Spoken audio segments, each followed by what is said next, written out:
আজ আমি এই ভিডিওতে এমন কিছু করেছি যা এর আগে কেউ কখনো করেনি। নিয়মিত আমাদের পরিবেশ দূষিত হচ্ছে নানা রকম আবর্জনার কারণে। এইসব আবর্জনা থেকে এমন কিছু কাজে জিনিস বের করবো যেগুলো দেখে তোমরা নিঃসন্দেহে অবাক হবে। আমরা এই ভিডিওটিকে টোটাল 3টা স্টেপে ভাগ করেছি যাতে তোমাদের বুঝতে সুবিধা হয়। প্রথম স্টেপ, আমাদের বাড়ির আশেপাশে যত জঞ্জাল আছে সবগুলো জড়ো করবো এবং ভিডিও শেষে দেখাবো এগুলো থেকে কি পেলাম।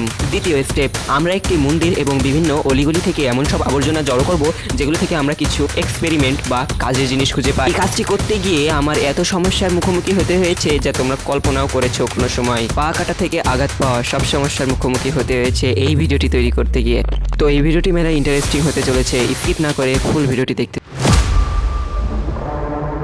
আমাদের বাড়ির আশেপাশে যত ময়লা আবর্জনাগুলো আছে সবগুলো জড়ো করব। তো সবার আগে পা মোজাগুলো হাতে পরে নিই। এবার শুরু করা যাক অভিযান। তো এবার একটি পুটলা হাতে বাড়ির সামনে থেকে ময়লা আবর্জনা কোড়ানো শুরু করলাম। আমার চ্যানেলে মাত্র 68 গান সাবস্ক্রাইবার আছে, তাই চাইলে সাবস্ক্রাইব করতে পারো। তো বাড়ির সামনে থেকে তেমন ময়লা না পাওয়ায় আমি চলে গেলাম আমাদের বাড়ির কলপাড়ে। তো কলপাড়ে এসে অনেকগুলো ময়লা আবর্জনা কুড়ালাম। তো এখানে তেমন ভালো কিছু পেলাম না, তাই এবার চলে আসলাম আমাদের বাড়ির পেছনে। বাড়ির পিছনে এসে সবচেয়ে প্রথম যে আবর্জনাটি পেলাম সেটা হলো 7 আপ, যেটা ব্রাজিল সাপোর্টারদের। তো আমাদের বাড়ির পিছনে এত আবর্জনা যে আমি কুড়িয়ে কুড়িয়ে কুড়িয়ে কুড়িয়ে হাঁপিয়েই যাচ্ছি। তো এই নারকেল গাছটার নিচে একটি ইন্টারেস্টিং জিনিস পেলাম, একটি সাইকেলের টায়ার, যেটা বেশি 20 টাকা তো হবেই। ও হ্যাঁ, আমি তো বলতে ভুলেই গেছি, যে ময়লা আবর্জনাগুলো জড়ো করছি সেগুলো বেচে কি আদেও টাকা হবে?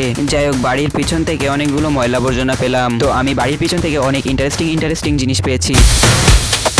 তো এবার পালা এই মন্দিরটির আবর্জনাগুলো কুড়ানো। কিন্তু এই মন্দিরটির ময়লা আবর্জনা কুড়ানোর আগে এই পুরনো মন্দিরটির ময়লা আবর্জনা কুড়ানো যাক। দেখতে পারছো মন্দিরটি কত পুরানো। তো এই মন্দিরটির পাশে একটি গলি ছিল, সেখান থেকে প্রথম ময়লা কুড়ানো শুরু করলাম। তারপর মন্দিরের পাশে থাকা ময়লা আবর্জনাগুলো সব কুড়ালাম। তো এখানে বেশ কিছু ময়লা আবর্জনা পেলাম। কিন্তু আমি যখন এই মন্দিরটির পাশে থাকা গলিতে গিয়েছিলাম তখন আমার পায়ে চুলকানি গাছের পাতার ছোঁয়া লেগেছিল, যেখানে আমার পায়ে একটু চুলকাচ্ছিল। কোনো ব্যাপার না, তাই প্রথম মন্দিরটি থেকে আবর্জনা কুড়ানো শুরু করলাম। এখানে সুন্দর একটি টাইলস পেলাম। এবার মন্দিরের সামনের আবর্জনাগুলো কুড়ানো যাক। ভাঙা চেপেছে।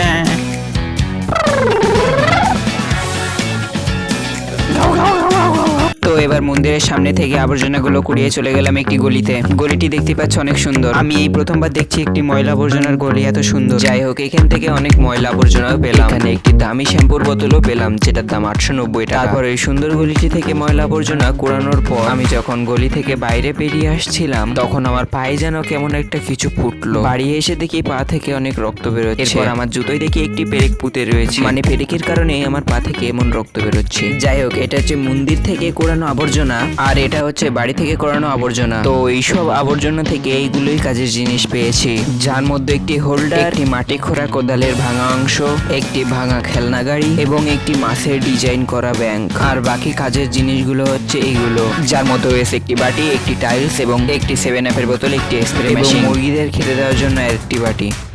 তো তোমরা যদি চাও আমি এই ভাঙা খেলনা গাড়িটিকে একটি নতুন রিমোট কন্ট্রোল গাড়ি বানাই তাহলে কমেন্ট করো, এবং এইসব আবর্জনা বেচে আমি কত টাকা পেলাম সেটা জানতেও কমেন্ট করতে পারো।